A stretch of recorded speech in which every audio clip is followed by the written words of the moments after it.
Dengan nama Allah yang Maha Pengasih, Maha Penyayang. Nun wal qalami wa ma yasturun. Demi pena dan apa yang mereka tuliskan.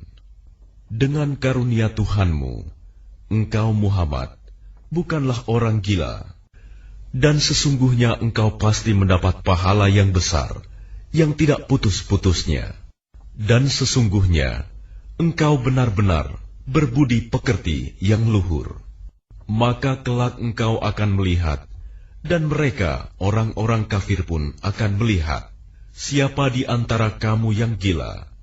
Sungguh Tuhanmu, Dialah yang paling mengetahui siapa yang sesat dari jalannya, dan Dialah yang paling mengetahui siapa orang yang mendapat petunjuk.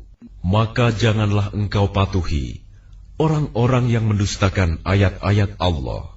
Mereka menginginkan agar engkau bersikap lunak, maka mereka bersikap lunak pula.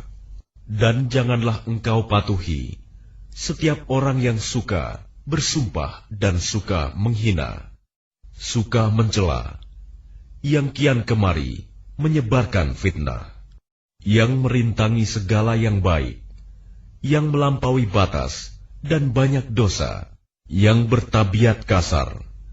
Selain itu juga terkenal kejahatannya, karena dia kaya dan banyak anak. Apabila ayat-ayat kami dibacakan kepadanya, dia berkata, "Ini adalah dongeng-dongeng orang dahulu. Kelak dia akan kami beri tanda pada belalainya. Sungguh, kami telah menguji mereka orang musyrik Mekah, sebagaimana kami telah menguji pemilik-pemilik kebun. Ketika mereka bersumpah, pasti akan memetik hasilnya pada pagi hari.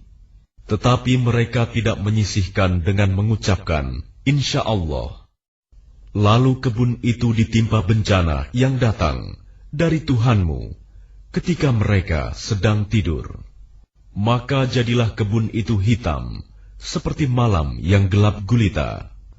Lalu pada pagi hari, mereka saling memanggil, "Pergilah pagi-pagi ke kebunmu, jika kamu hendak memetik hasil."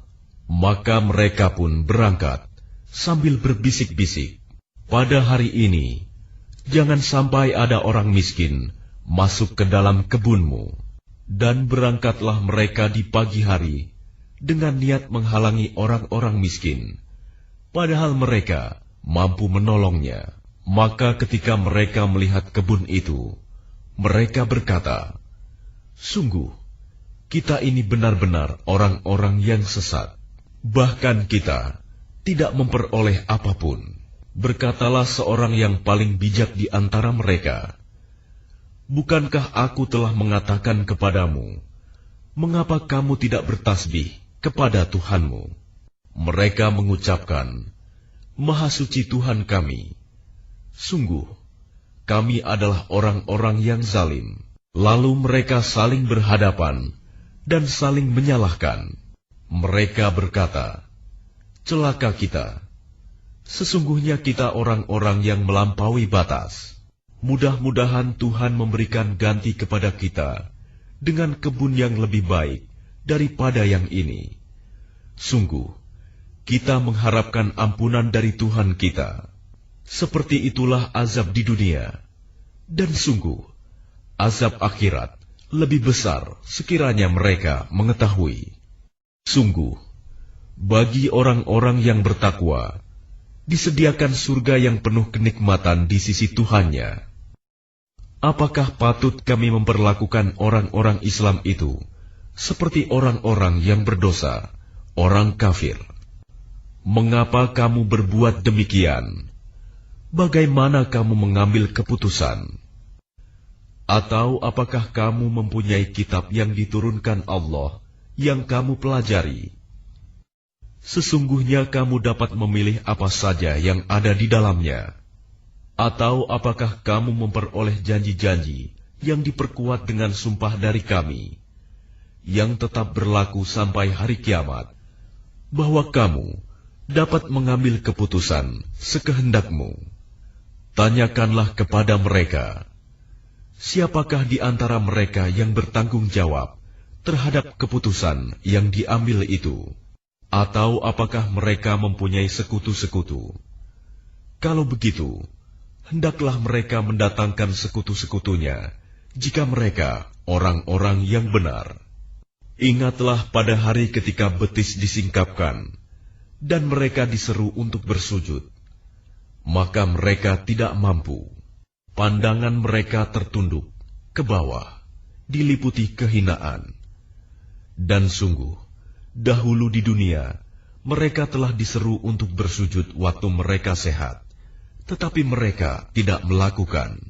Maka serahkanlah kepadaku urusannya, dan orang-orang yang mendustakan perkataan ini, Al-Quran, kelak akan kami hukum mereka berangsur-angsur dari arah yang tidak mereka ketahui. Dan aku memberi tenggang waktu kepada mereka. Sungguh, rencanaku sangat teguh. Ataukah engkau, Muhammad, meminta imbalan kepada mereka, sehingga mereka dibebani dengan hutang? Ataukah mereka mengetahui yang gaib, lalu mereka menuliskannya? Maka bersabarlah engkau, Muhammad, terhadap ketetapan Tuhanmu. Dan janganlah engkau seperti Yunus, orang yang berada dalam perut ikan, ketika dia berdoa dengan hati sedih.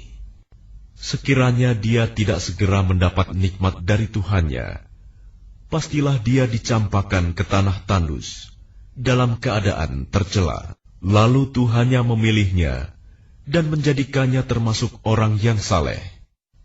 Dan sungguh, orang-orang kafir itu hampir-hampir menggelincirkanmu dengan pandangan mata mereka, ketika mereka mendengar Al-Quran, dan mereka berkata, dia Muhammad itu benar-benar orang gila. Padahal Al-Quran itu tidak lain adalah peringatan bagi seluruh alam.